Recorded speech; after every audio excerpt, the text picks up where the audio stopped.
Dobrý den, ještě jednou, dobrý den. Já jsem se trochu bál, jestli nám nezmizíte někam, když teďka budeme mluvit v angličtině, ale zůstali jste tady, tak to je super. Teďka budeme mít panel, kde budeme mít zahraniční hosta, takže já přejdu do angličtiny. Thank you very much for coming. We will have a panel where we will discuss the biggest information aggressors of today, Russia and China.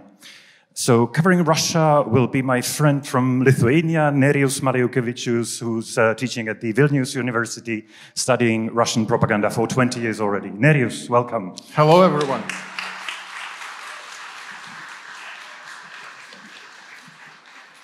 I'm really glad that we have someone from the frontline states, borderline with the Russians. I feel a bit like preaching to the converted. I mean, we are everyone from the front line here. And covering China, David Plášek from European Values Security Center, teaching at the Charles University. David, please, welcome to the stage. David was actually born here in Ostrava. Good afternoon, thank you. Hezké odpoledne všem. Great. So thanks a lot for coming once again. And in the beginning, I would like to ask you for opening remarks where I'd like you to cover what is the main aim of Russian and Chinese disinformation campaigns, what are their strategic objectives, how does disinformation fit into them, what are they trying to achieve, who are they targeting, via which channels, how successful do you consider them to be it domestically or globally, something like that. Then we will have a few questions, and I think that in the last 20-25 minutes, we would open it for the questions from the audience. So in case you would have any questions, please mark them down for the final 20 minutes. And we will go in the order of seniority. So Nerijus, if you could kick us off, what would you tell us about the Russian disinformation campaigns? Thank you, first of all, for having me here. And when I said that I feel like preaching to the converted, I mean that. I hope to get questions from the audience and get into discussion later regarding Russian, lie strategy and propaganda strategy.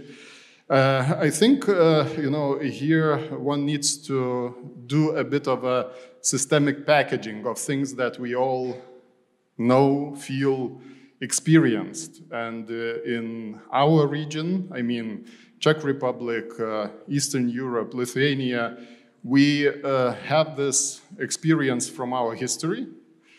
And at the same time, we have contemporary experience with recent manipulations and propaganda strategies.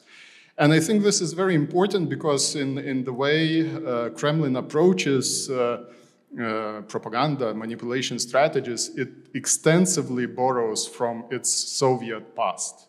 And I usually say that if you look into the stratagems, the way it is doing, it has a lot of links the way it was done back in Cold War times, with all the active measures approaches, with all the maskirovka approaches and so on. The additional thing now is the new digital technologies, which amplifies everything by, multiple extensive layers. And the way I look into information warfare, propaganda strategies of Russia is the way basically Clausewitz commented on war, because basically we are talking about information war. Clausewitz said that the war is the continuation of policy by other means. So information war basically is the same continuation. Just that Russia in our region cannot use the toolbox of this hard power, the military, because, default, it would be too difficult and too costly. We are NATO countries, we, have our hard power defenses extensively here. And therefore, they are looking into the ways to go around this problem. And therefore, they are using those, it's now popular to speak about hybrid, war or hybrid strategies. I mean, other ways of achieving their goals. And their goal, we can talk extensively about the foreign policy goals of Kremlin. But usually I suggest listening to what Kremlin and Putin specifically says about his intentions, motives, and goals, because in many ways they are the ones. And usually in his rhetoric you would find the talk about the American hegemony, the problems of a unipolar world that has to be broken down, and so on. And even with this additional, extensive aggression in Ukraine, he again voices the same, motives and goals. And those strategies, those hybrid strategies, is the toolbox to achieve those goals.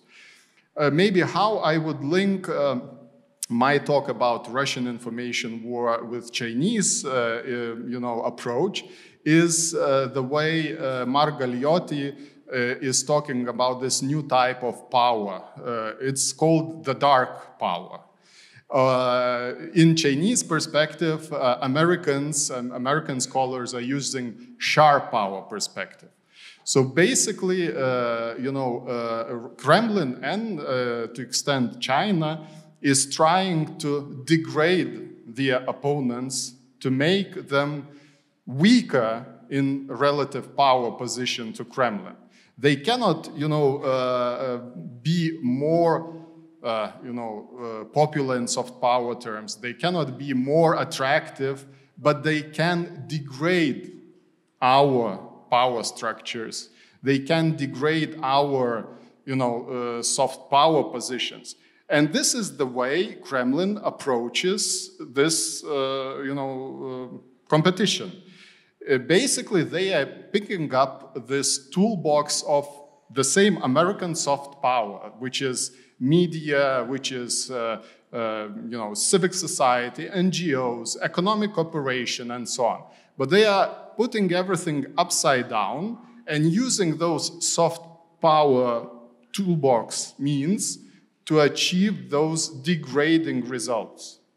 So, by very simple examples, and I think you could relate to your own Czech experiences, but I'm speaking from Lithuanian Baltic experiences, I would maybe just put forward several, means of this toolbox. So, speaking about economic cooperation and economic dependencies. From Kremlin perspective, it's about tying even sectors of economy to dependency on Kremlin, specifically on energy sectors and so on. And that was going on for years. Unfortunately, many in the West didn't want to recognize this and even react to that. But our Lithuanian example of this specific approach is for years in 2000, Gazprom was basically finding proxies in Lithuania and giving them enormous surpluses of revenues just to distribute Russian gas. And in the end, those proxies used those surpluses later to become political players. In Lithuania, we have examples of those intermediaries becoming heads of parties, becoming prominent politicians later, and using basically this background to achieve already political goals and degrading the political system from within. From a perspective of NGOs, or the way this civic cooperation is again turned upside down and used for their benefit, is again, I would say, a story of a Soviet approach, of Soviet past. You probably, or if maybe a young generation didn't hear about this, but there is a story of how Russia built in Cold War times those friendship societies, peace societies, to enhance a Soviet agenda back in the West. And the funny thing was definitely the names of, friendship, peace, and so on. And you would find many of those kind of mythologies reused for contemporary practices. For years, there was this Institute for Democracy and Cooperation in Brussels and in New York that had, the agenda of fighting for, human rights and rights of minorities, but basically putting forward the problems of Russian speakers in the Baltic states and things like that. So basically, you turn this upside down and then reuse it for this degrading purposes. The media, I would end up talking all maybe an hour about this, but the way media was used for this basically aggressive disinformation and lies campaigns has its own story. Long story short, is the way how Russian state televisions for decades entered European media markets and basically free-rided them, presenting themselves as, media outlets, with freedom of speech stuff and so on, but then using those media outlets aggressively for disinformation purposes. And to end the talk of this toolbox, definitely I would add on top of that the social network realm that is now being used aggressively to stir the division and stir the problems in our information environment. And basically, to play with those comparisons, in Soviet times and Cold War times, there was this Communist International, right? The communist sympathizers that were used in the media realm to build up the agenda that was useful for Kremlin at the time. Now we have this virtual international, which is again being used for those purposes. And to end my kind of remarks here, I wouldn't want to look too much maybe skeptical or too much alarmistic about the way the strategy of Kremlin is going on in our region. I would probably bring us back to reality the same way we all saw Russian military power, such a strong power as it was presented in information space, but when this military power was met by Ukrainian military, it, got a reality check. So I would, the same way, view all the talk and discussions about enormous, extentful, power of Russian lies and disinformation. When there's reality check, this utopian castle in many times just breaks down. And one simple example to play with this idea is the whole talk by Kremlin and Putin that they are rebuilding this grand Soviet kind of a vision, right? But when the Soviet reality strikes, Russia, you in the end really have this,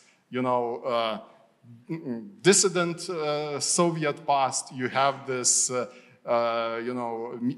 alternative media, oppositional media being closed down. You have problems with travel. And basically, you have the situation of be careful what you wish for. In the end, your wishes may come true, and you may have the Soviet past back in your face. So that would be maybe my remarks on Russia, and I really hope we can continue that with discussion. Thank you. Splendid. When you mentioned that information for Russia is a continuation of war, there are many great authors who are publishing a lot about this. Jolanta Darczewska from Ostrovek Studiów Wschodnich, Keir Giles from Chatham House. And there's also this nice book by Oskar Jonsson, the Russian understanding of war, where he analyzes all the military strategies, information strategies of Russian Federation. And he quotes Kartapolov, one of the military elite Russian, where he said that in the 20th century, wars were 80% of violence and 20% of propaganda, whereas the wars of the new type or new generation wars are going to be 80 to 90% information and 10 to 20% of violence.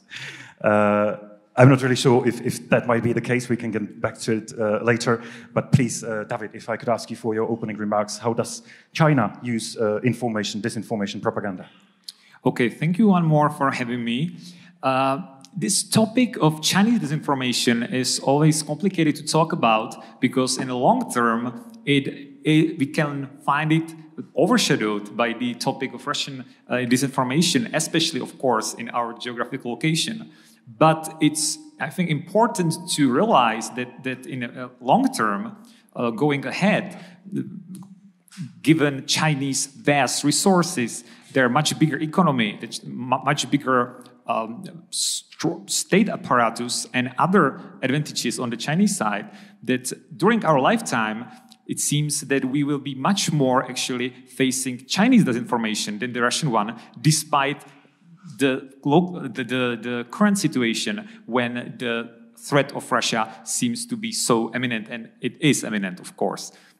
But just to throw some numbers there, China at the moment has bigger forces, bigger, I would say, stuff when it comes to cyber warfare and cyber attacks than all other countries in the world combined. Only in China, around 50,000 policemen and other employees work to keep the Great Firewall of China going, meaning cutting off the Chinese population from the World Wide Web. According to reports by FBI and other European agencies, the number of the cases when China was trying to affect or influence political or economical elite in the West risen 18 times just in the last 3 years. And it's China who, unlike Russia, actually operates number of vast English-speaking medias and media houses that have the big ambition to really impact the idea about China, the picture of China around the world. And because it's not such a famous topic in Europe as the Russian disinformation is, I would just give a very small introduction of how China got to this position and how actually it happened that this ambition is now in the forefront of Chinese efforts and goals. So let's say up until around 15 years ago, China was rising economically. It had one of the biggest armies in the world.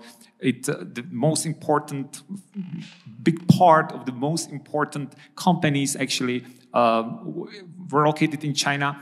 But at the same time, it did not really show when it comes to Chinese soft power, right?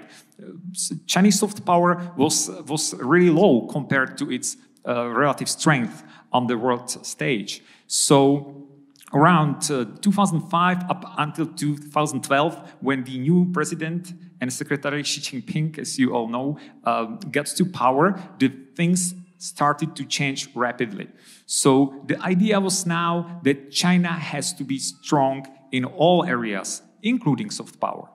That was also enhanced by the fact that Xi Jinping is the first Chinese leader all the way since Mao Zedong in the 1970s, who we can label as the strong man who really has all the power when it comes to the Politburo. It's not a collective organ as it used to be when the president was just the equal among powers, first among the equals. But now it's really Xi Jinping who can decide. So since he became president, we can see a far-reaching ambition of China in all areas of life. It's ranging from the military to trying to influence universities, espionage, attempts to be more important in South China Sea, etc., etc. So actually, the disinformation is a very important part of these changes and ambitions of China, even though it's just one of them, but it is nevertheless one of the most important. And at the same time, it's not something random. It's not something that would happen just from time to time, and not in just some countries. It's actually global global effort that has its ambitions and its clear goals and happens all over the world. And then what actually are the goals of the Chinese disinformation? Why do they do it? Why they spend so much money and so much effort to be able to spread them? What do they want to spread? So we can talk about three main goals or three main areas, which are very different than the Russian ones. We can talk about it later. The first goal actually is the unity of China. Believe or not, and I think most of you know it from newspapers and other media, the unity of China is one of the things that keeps the leadership of China awake at night the most, except maybe just keeping the Communist Party itself in power. It's the most important thing for them. The unity of China, meaning the problem of Taiwan, the problem of Hong Kong, Uyghurs in the west of China, and other minorities. Because we have to look on the historical development in China and the nationalism that is very much being drummed up by the current administration when they claim that after the 1 century of humiliation by the West, meaning since the 19th century, West humiliated us, they took over China, we can never ever again allow China not to be unified, not to be just one China with one center. So this is the first goal of the disinformation that China follows, meaning they try to spread the idea that actually people in the Uyghurs are not being oppressed, that they are something like Islamist terrorists. Is a problem that China has to tackle because of its security. That's why they claim Taiwan actually is not a country, right? It's something that belongs to China and it should stay that way. And the way that they try to picture or to describe the problems in Hong Kong as some kind of fanatism paid by Western sources, right? So one of the most important topics, or topic number one, is the unity of China, and that is the one that we can even see from the statistics, actually, is the biggest part of the disinformation. The second topic is simply the Chinese model, political and financial one, and economical one. Meaning China doesn't want to be this weak country that was dependent on the West like it used to be in the past. Now it wants to show itself as a very strong, rich nation, as an economical model that can be actually be used and be attractive to other parts of the world. So in this area, the disinformation mostly contain things like showing the weaknesses, the alleged weaknesses of the Western societies. Some of the weaknesses are real, of course, but they try to show it in such a light that the Chinese economic and political model would help to solve it, meaning they focus on the confusion of the American presidential election. They try to show the problem of COVID in Europe and West, which, of course, many countries have problems containing it, but they show it as the clear example why Chinese model is the one that can tackle these things, right? Part of this disinformation is also a thing that is very common in China, actually. That's the official narrative that COVID did not start in China. It was imported, and now when they cannot hide it, they have problems with it too, they claim it was brought back by foreigners. So that would be the second area, to show China as strong country, as a model that also the other countries can follow. And the third area actually is to try to affect the Chinese minorities and Chinese living abroad, mostly students, intellectuals, people of very good education, to come back to China, to try to perceive them, to use their knowledge, their know-how that they got in Western universities and Western companies, and come back to China and help to build the new China that I was talking about. So for this reason, actually, which is one of the big differences when it comes to the Russian disinformation, in most cases, the Chinese, they aim at other Chinese abroad, Chinese in Hong Kong, Chinese in Taiwan, Chinese living in America, and in a smaller part to Western societies themselves. So that would be the third thing. And the underlying motive of giving so much resources to the disinformation and trying to achieve all of that is basically the weaknesses of China, that the Chinese leadership does realize, and they know about it, that actually their demographic situation is far from being rose, right? They have many old people. They have 300, their debt is 300% of the GDP, and many other problems. So this is also one of the reasons why they try to drum up nationalism, to show China in the best possible light, to, in a way, hide or overshadow the other problems that the country faces and will face in a very near future even more so. And let me say just very quickly about how successful they are. So far, surprisingly, not actually that successful. And I think we will talk about it also later, that their disinformations are somehow somewhat less sophisticated than the Russian ones, and are not really targeting such a specific situation like the Russians do, right?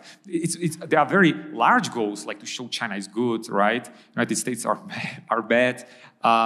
Taiwan is a part of China. But they were not successful, actually, so far in influencing outcome of any election in the world, which cannot be really said about the Russian. Even when China tried and used all their resources to attack Taiwan in the disinformation area, because 2 years ago, Taiwanese had an election where one of the main candidates was very strong for independence, complete independence of Taiwan and against China. So the Chinese tried everything possible to somehow weaken the candidate. They sent fake stories about her life. They used all possible forces they have, agents, etc. But they did not affect the election at all. And the president, actually, the candidate became a president, and today is a very successful president who is very anti-People Republic of China. So it will be interesting to talk about how they want to become better. And they definitely, we know it also from many leaks, that they try to learn from the Russians. The Russians are kind of their goal, their idol. So they will be for the rest of our discussion to show. This is actually going to be my very first follow-up question. Immediately when you mentioned, Chinese are pulling more resources into this, the question comes up, yes, but so far it seemed that the Chinese are rather clumsy when compared to the Russians. The Russians have decades of experience. As Nerijus mentioned, they are building on what they were doing already in the Soviet times. And they also probably have a better know-how of our audiences. They know how Russians, how Germans think, how Czechs think, how the French think. And what we see in the information space is that there are exchange programs between the Russian and Chinese state pseudo-media. We see statements of their political elite saying that they need to resist this Western monopoly in the information space. And we see that the Chinese are learning from the Russians, even to the extent that you would see some analysts talking about Russianization of Chinese operations. I believe that's the term that Jean-Gilles Villemer coined a few years ago. So what level of cooperation between these two superpowers do you see in the information space? And yeah, how scared should we be that the Russian know-how will be merged with the Chinese resources? Yeah, I would react maybe from Lithuanian practical experience, recent one.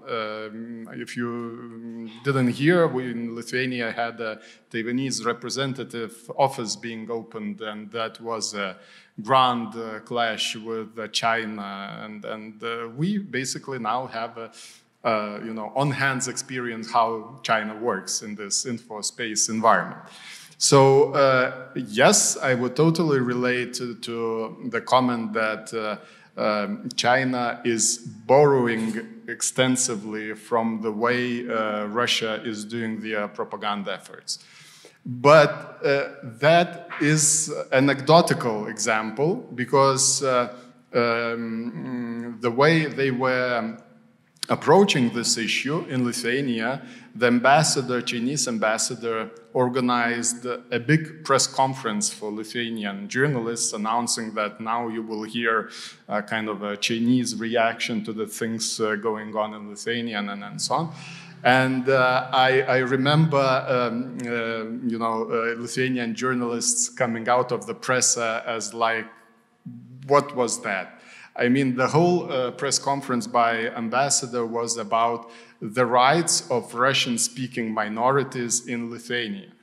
I mean, I want just to remind you, it's not the Estonian, not Latvian Russian speaker, it's Lithuanian Russian speakers' problem, which is, a minor one, even in the Russian propaganda narrative. But what they did, basically, they borrowed the whole playbook Kremlin has on generally Baltics, and then they tried to kind of portray this issue in such a perspective. Yes, I would relate to, from practical experience, the point made about the target audience being diaspora, Chinese diaspora.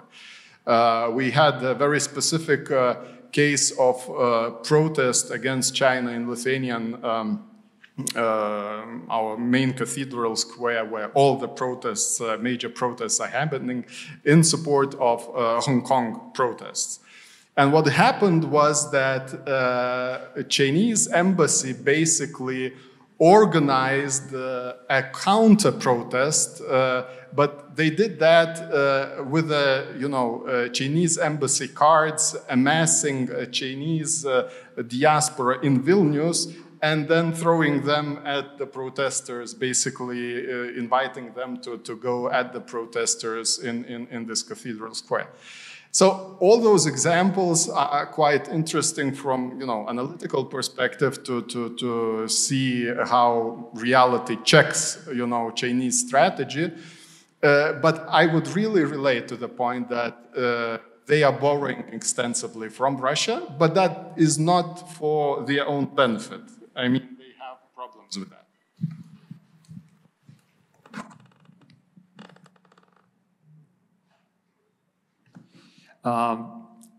The exact scope of their cooperation is not really known, right? It's just they really know for sure.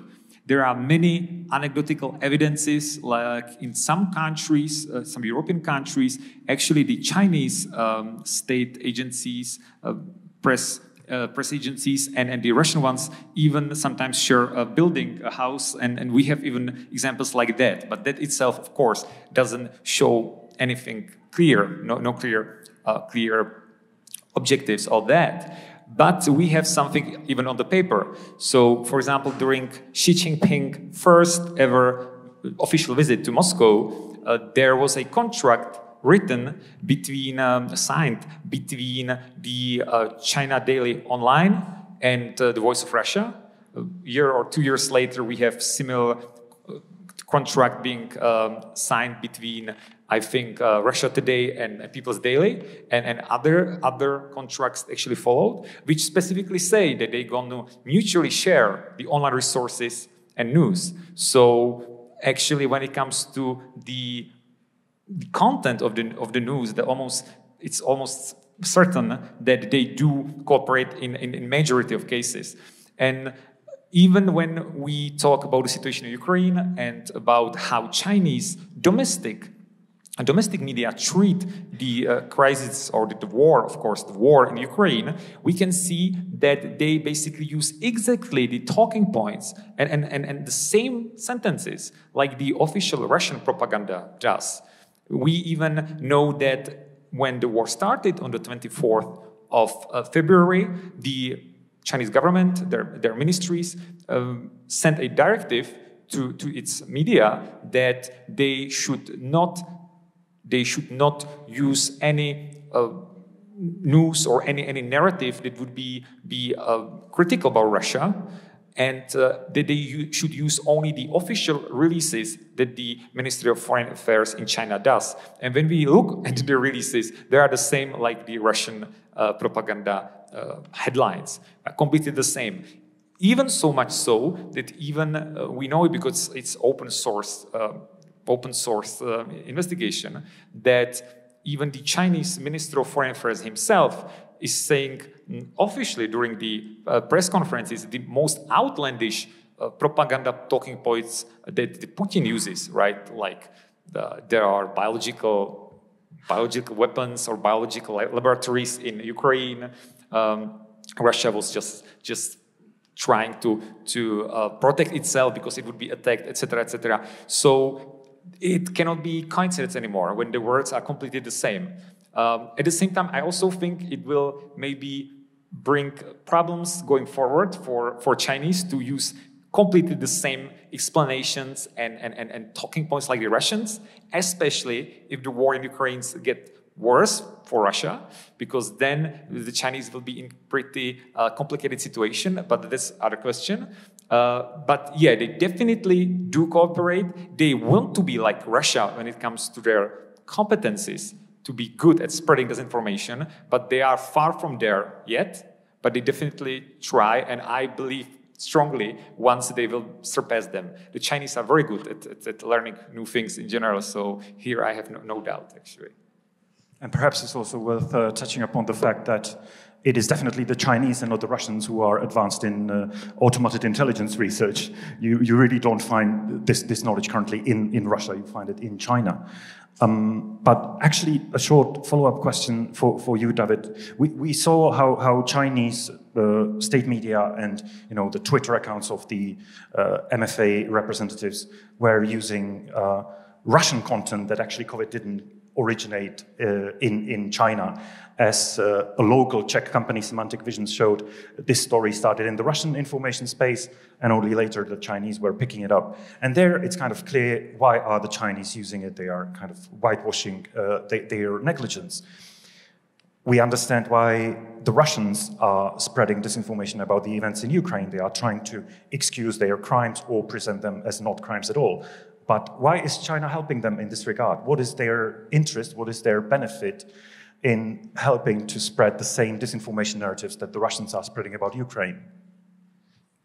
So, of course, interests of Russia and China diverge in many ways. They are sometimes being portrayed by the media like they agree on many things and on most things. They do not. They have really even contradicting interests like Central Asia and other places where they are clearly actually in competition with each other. But if there is something that they share, then it's the narrative that the West or the Western ideas are being dominating and constraining all other cultures and other powers in the world. So Xi Jinping said it clearly when he started as a president. They actually do want to change the world order that they find now being built by the enemies of China, by the West. So they want to change the world order to be so-called multilateral, as they call it, meaning that Chinese position will be more important than it is now. And if there is something that Putin definitely agrees with the Chinese, it's the same, right? They also want to say Russia wants to be also power, not just one of the lower or middle powers and the only power being United States. So they definitely share this narrative. They also share the narrative to show the Western ideas and America as not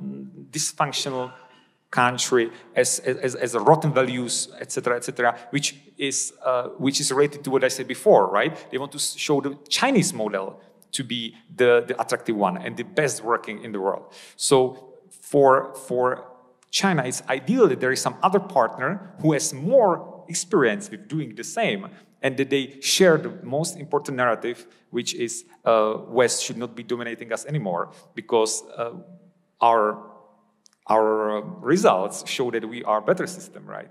So that's what they share. But there are so many other things that they do not share that I think it will also show when we go forward.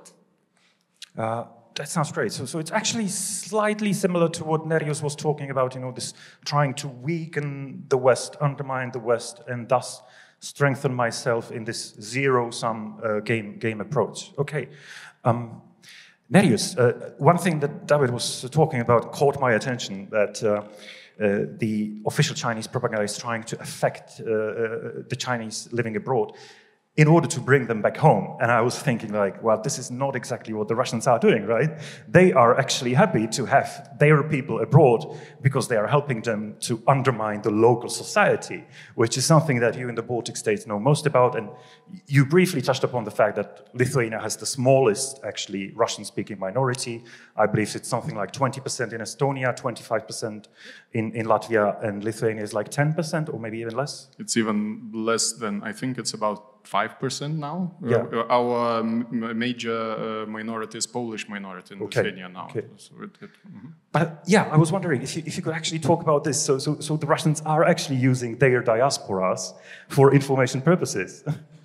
I mean, on Russian strategy, it's quite clear for years. You know, this is called соотечественники policy, the compatriots policy. The idea that was already in the 90s that after the collapse of Soviet Union, there is vast amount of people, which then, you know, by creative rhetoric is put in the position of, people without home, people that are under pressure in the countries that they reside and so on.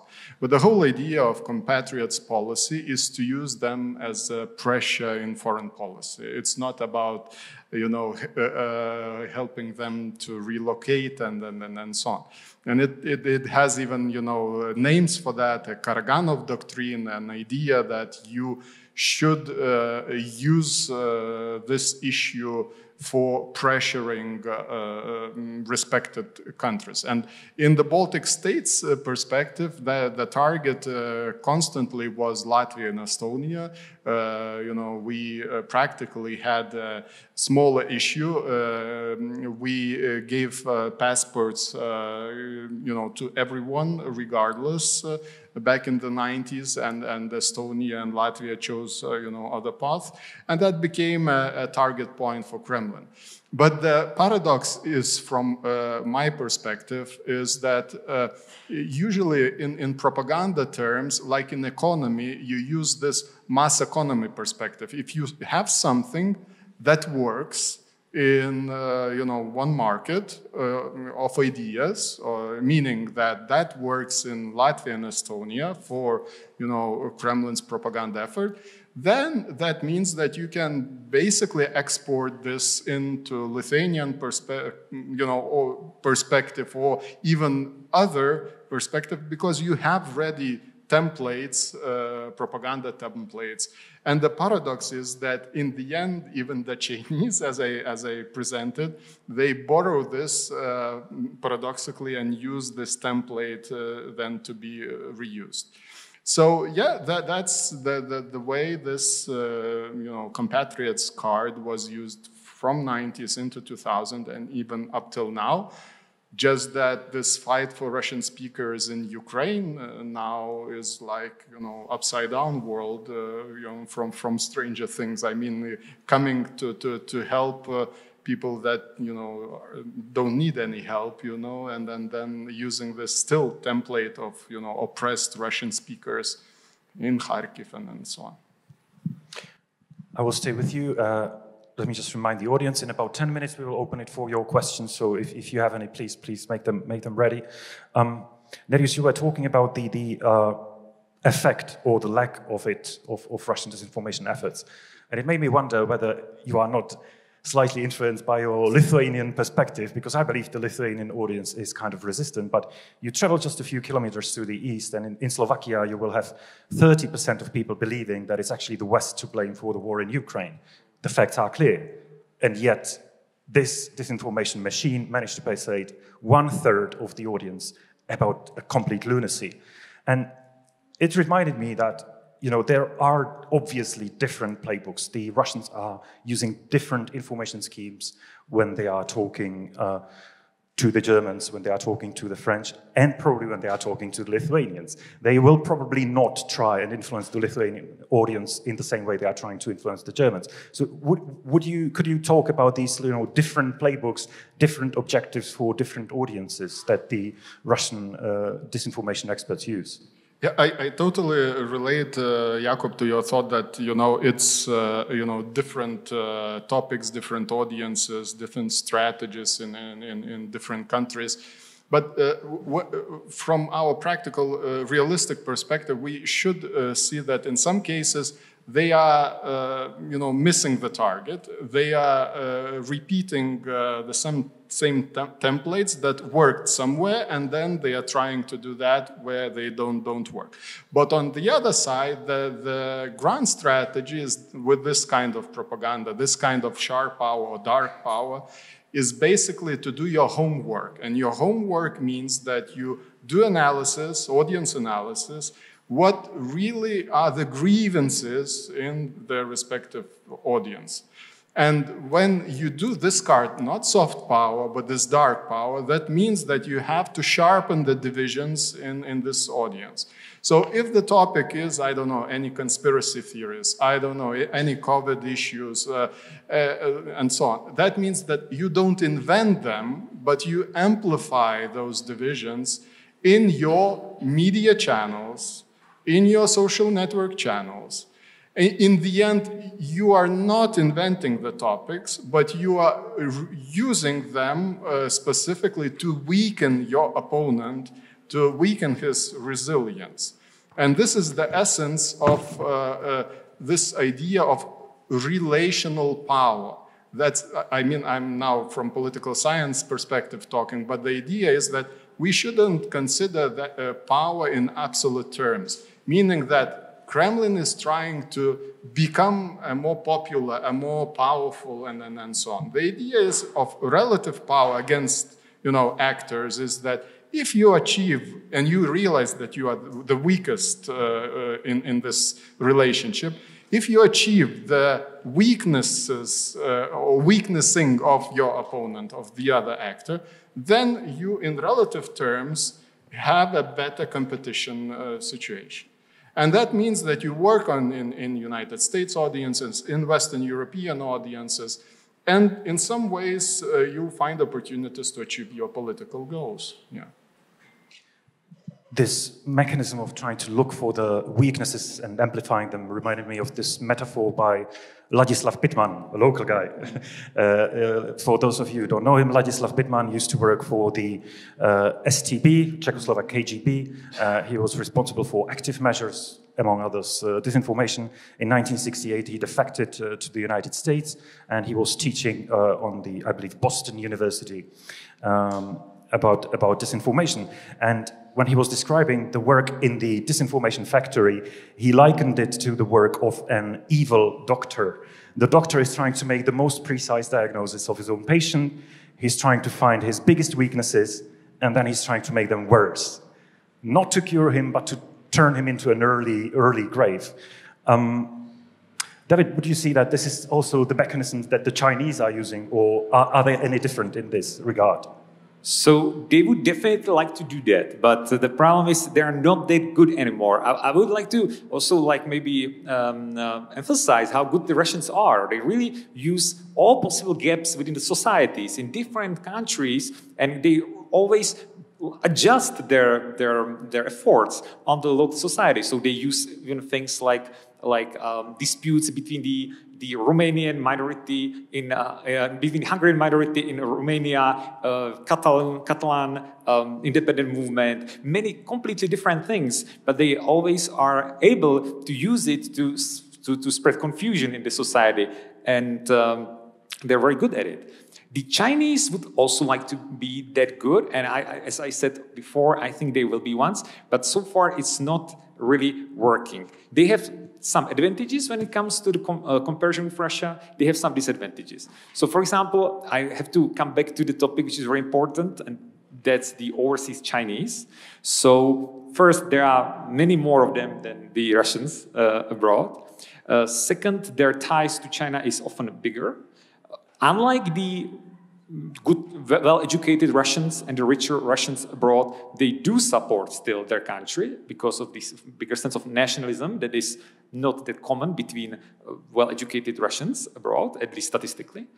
And Another practical advantages is, for example, a law in China that requires every Chinese citizen to cooperate with the intelligence agencies, right? When they cannot say no, it's law. When they ask you, you have to cooperate. So I don't want to say or express that we have to be paranoid that every Chinese abroad is a spy or something like that. Of course not.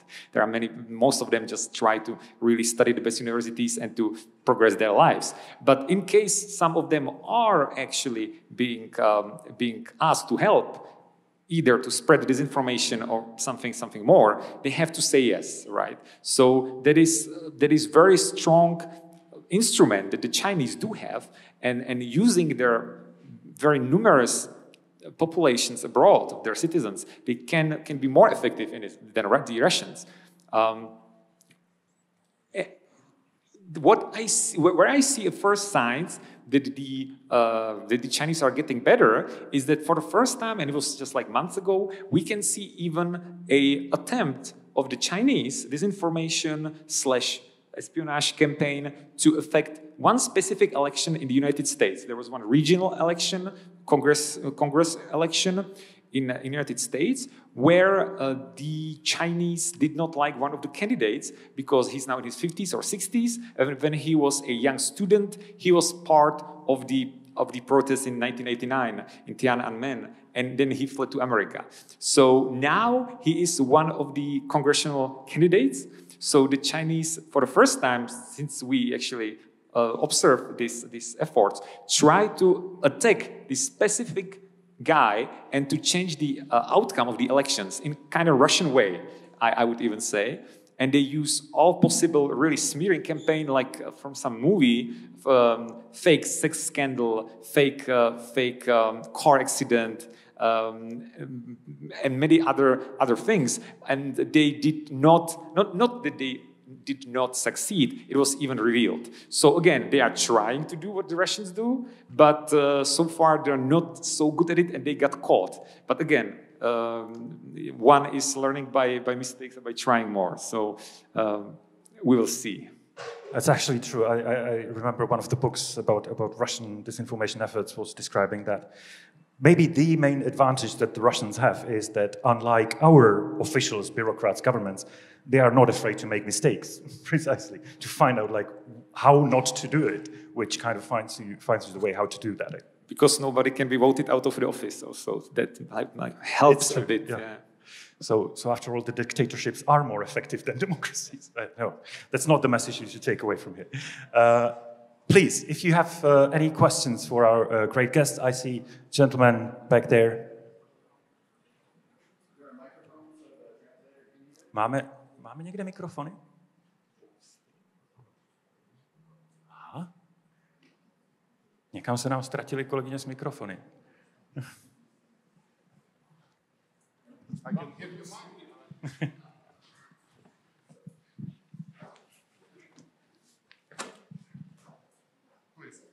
Thanks. So obviously I'm an American, and we have our own little disinformation problem. It's called FOX. So I'm very skeptical about how the West can fight against this problem, especially when I think what's going to go down in history is that meeting between Putin and Xi in China on the eve of the Olympics. We keep awarding all of these soft power gifts to these regimes. It's Olympics, it's World Cups, it's, they're tennis stars. You're seeing the same thing in the world of golf with Saudi Arabia. And the motive is money, obviously. So how do we in the West try and solve this problem when we're part of the problem?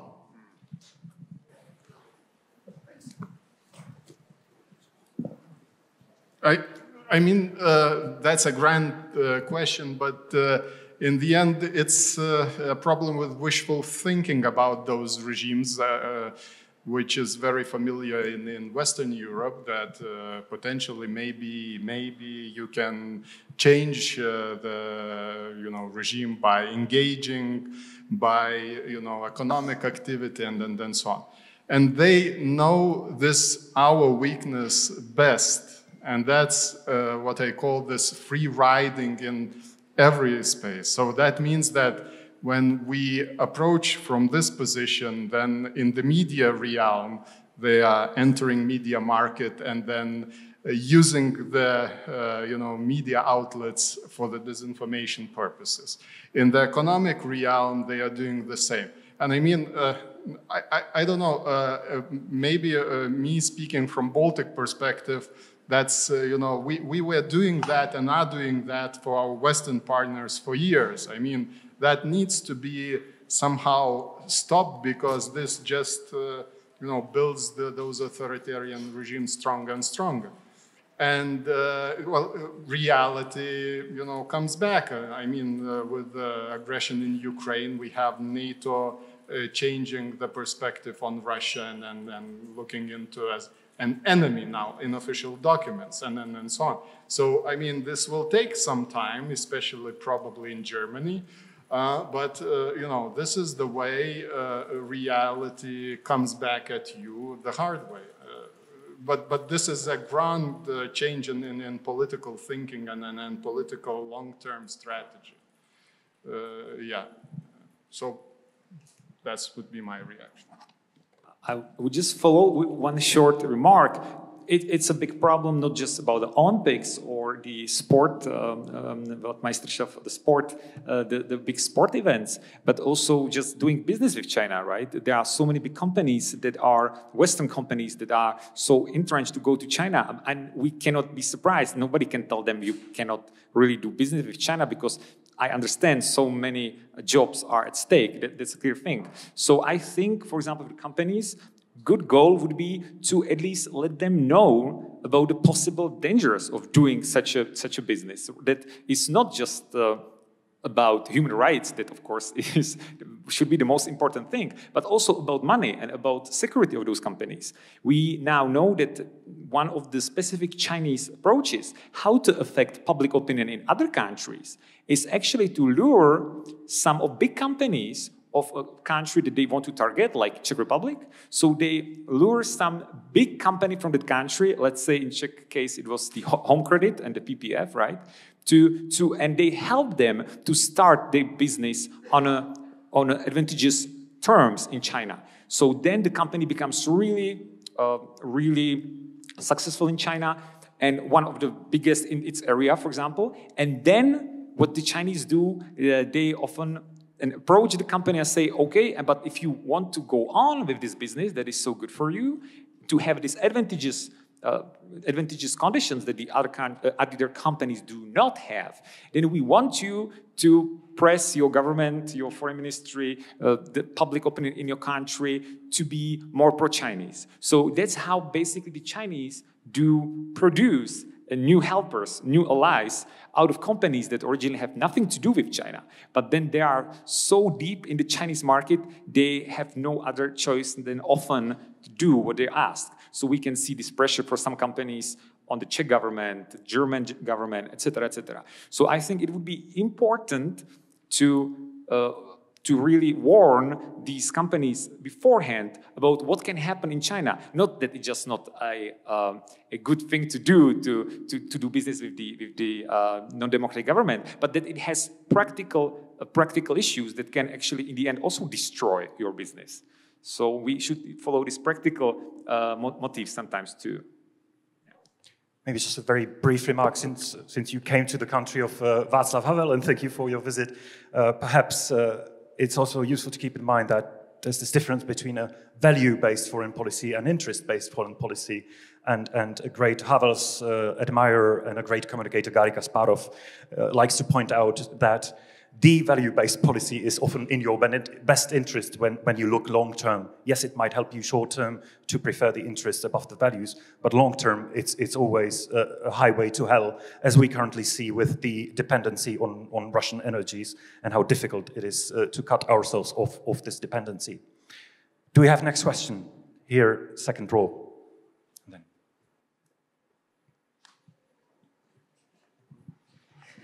Thank you. I'm just going to be talking from beyond the pillar here. Sorry, I don't see you, you don't see me. But I have a question that is quite different maybe from what we have heard so far, because we tend to view the struggle between the East and the West through propaganda as a struggle between our two modernities. But there is something else at stake, I think, and that's the let's call it global South, maybe third world. My question is, what role, if any, of course, does the propaganda fight, the propaganda struggle play in the fight for hearts and minds of the African nations? Does China or does Russia invade by their propaganda the African countries, for example? Great question. Let me just slightly expand on that.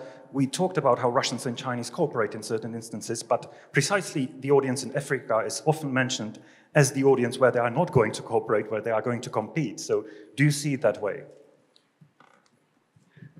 Well, actually, from my background, I'm not into, researching those, Asian audiences, African audiences in respect to, Russian propaganda. But the recent research shows that, especially in respect to, how Ukraine war is interpreted in different audiences, Asia and Africa is a totally different story where, Russian narratives are, quite extensively distributed and so on. So your question is very, very right. I mean, we are usually very locally focused because it's our, pain and interests and values and so on.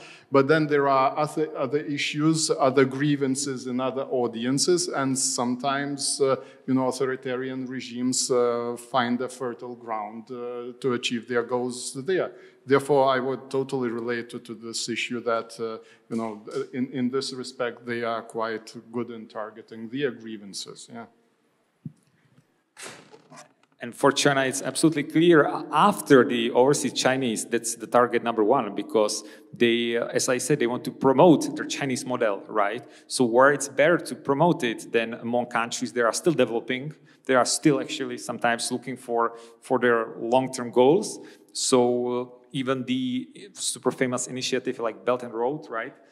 Initiative is specifically targeting these nations. So that's actually one of the most important fields of play for China. I would maybe just say one remark more to your topic, but even now after the Ukraine crisis, we can partly perceive slowdown of the Russian disinformation, or at least in our country, right? Many outlets were banned. Some just disappeared. But that's happened here. Actually, we already know from the data that in different language bubbles, especially in Southeast Asia and Africa, the Russians are even more active than before after the start of the war in Ukraine. So they, on purpose, trying to perceive or try to influence that audience that they still can change their opinion about who is to blame for the war in Ukraine. They knew they lost the West mostly, right?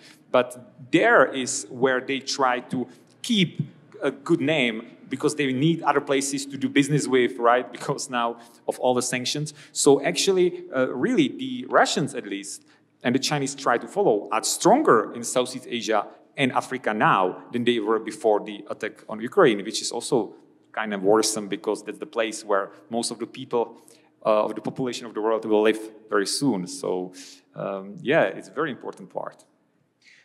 Just a very brief follow-up, and if you could keep the answers also brief to get some time for the audience. Do we have any idea, any estimate of the resources that are being poured into influencing the information space in these regions? So we see that the infamous Prigozhin's Wagner group is active in several African countries.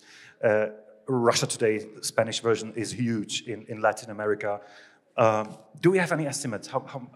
No, from my perspective, I personally don't have a practical numbers on that. But in relation that this is really an important target, definitely. I mean, this boils down to the whole idea of multipolar world by Putin's perspective. This multipolar world means that you need to have those different pillars where you have this power position. So definitely that is an issue, but I don't have any practical numbers. Well, the exact number know only the people in Beijing and Moscow, but when we look at the Belt and Road Initiative, I think it was approximately last year was $80 billion put into it. So if you see how important these countries for them are, I would say a big part of it will also be used on this. How big, we don't know, but it will be in billions, yeah. Great. We had one question here in the first row, and then the gentleman there and there.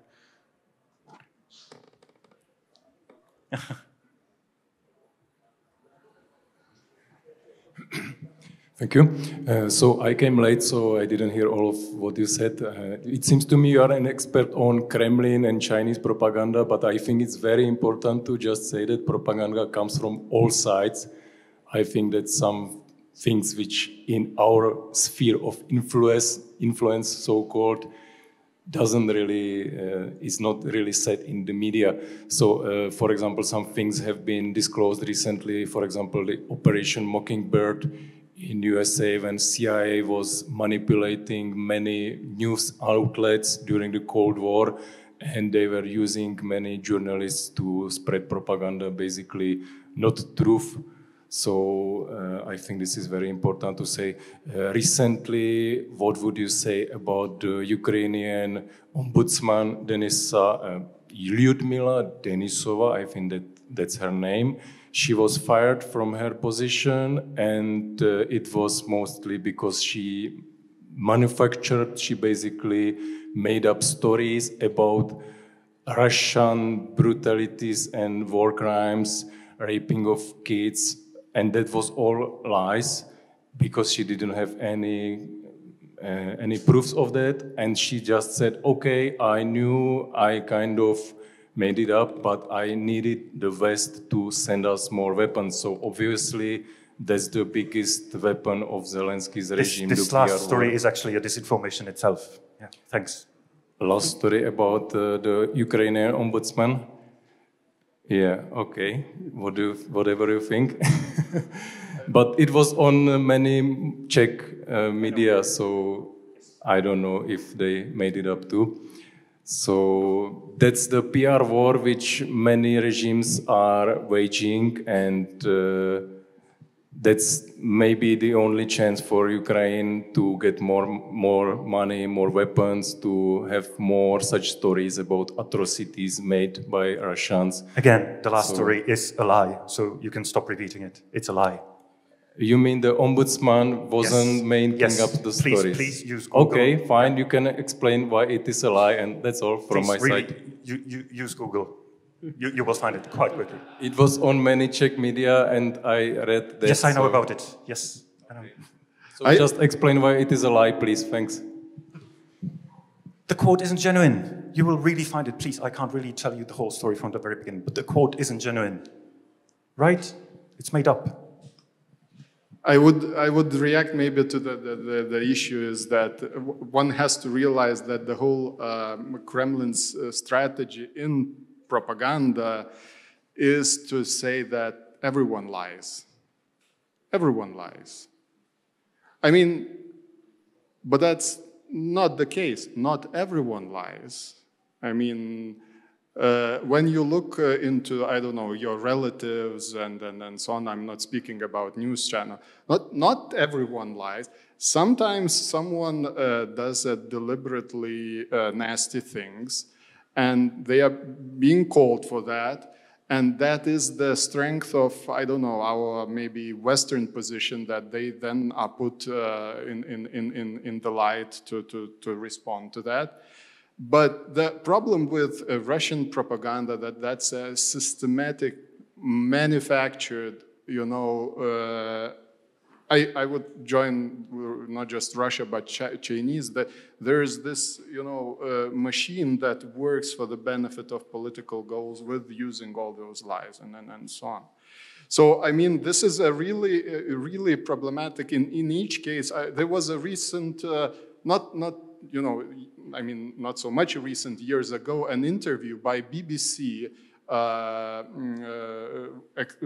perfect journalist, Steven Rosenberg, did an interview with Kiselov, the prominent propagandist, and the whole idea of Kisilov in the interview was twisted in the way that, well, I represent Russian state television, Russian channels. You represent BBC. We are equal. You are a BBC personality working for the benefit of British people and British government, and you are inventing stories as well as we do. So, you know, we are colleagues in the end. Well, I mean, that is the grand challenge with the whole, you know, whataboutism from Russian perspective. I mean, we have to think about it extensively, I think, yeah. Just one sentence maybe. Of course, there are many narratives all around the world, and the world is not that black and white all the time. Sometimes it's grayer. But for example, when we talk about disinformation outlets, let's say in the Czech Republic, we have so many, we have dozens, right, of these web pages.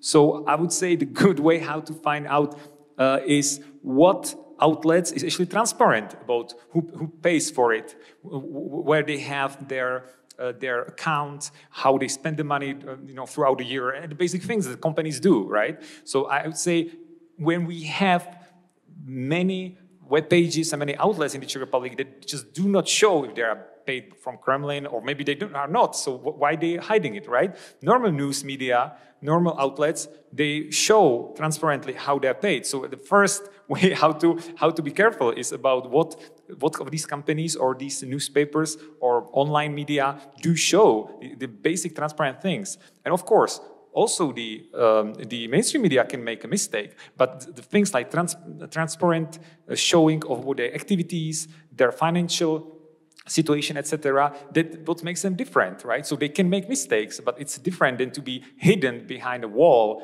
of anonymity, which is always the first sign that there is something you should be careful about.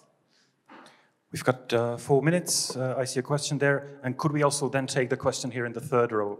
Yeah. Thank you. Good afternoon.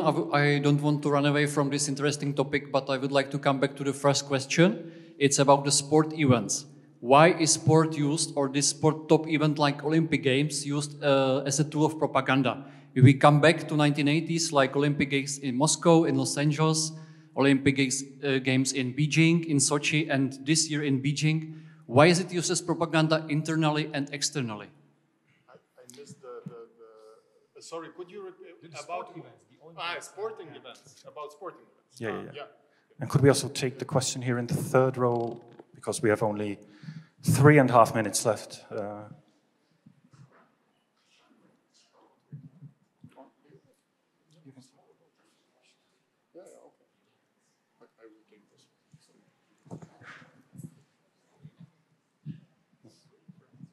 Are we waiting for a question or an answer? Thank you.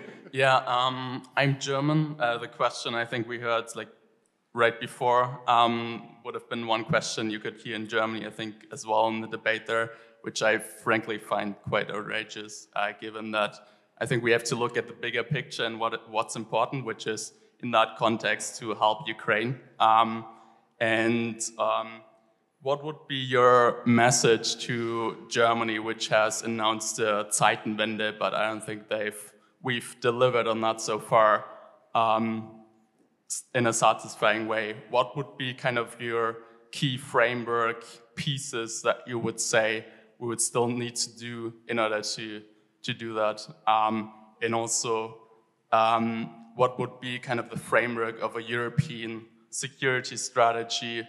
And obviously a crucial part of that is to fight propaganda from Russia and China. Could you keep the answers to 1 minute, please? I mean, about sporting events, the point is that Putin's whole contemporary propaganda is based on the grand vision of Soviet, past and Soviet legacy. And Soviet sport is something of external. So therefore, the way, doping was thrown into, sport is just an illustration, basically, how eager they were to work on this, sporting results and so on, how they worked on Olympics, contemporary Olympics, how this was important, because this has the story, cosmos, sport, anything that, brings, past glory to contemporary. And therefore, this is why they are very anxious to get, questions, inquiries about the sports, blunders. With Germany, I don't know where even to start. I mean, when Scholz made his initial speech in the parliament, I had a Hug a German Day post on my social network. I mean, I was happy. Because the rhetoric finally was there, met the reality and so on. And I'm still trying to grasp my head how German politicians cannot grasp this leadership, and move forward with the practical, policies, because each time this lingering and long time to take decisions, just makes problems politically and so on. So I mean, what is happening now in Germany is kind of a hangover after long, Russian economic influences and so on. So, I mean, the quicker the hangover will finish, the better, probably, in the festival mood here. Super quick comment on the sporting events. It's almost for sure any time when China is trying to get some big event, sport event, they will get it, because it's logic. What I said before, they try to show how good they are, especially to Africans, the Asians, and what better opportunity can be than the Olympics. So then they want it so much more than all the democratic countries. I mean, Australia wants it too, but because of the economical reasons, etc. But the Chinese will just always pour so much money into re-getting every Olympics they can, that it's not really free competition in a real sense. So because of how much they want it and how important it is to them, I think it would be a really good idea to even though I think that in the real world it will very hardly happen, to refuse those countries that do not follow, let's say, the Olympic ideals, which are pretty clear and they are actually written, and not allow these countries to be part of these competitions. Because it's not, as I have to repeat, only about that the country is not democratic.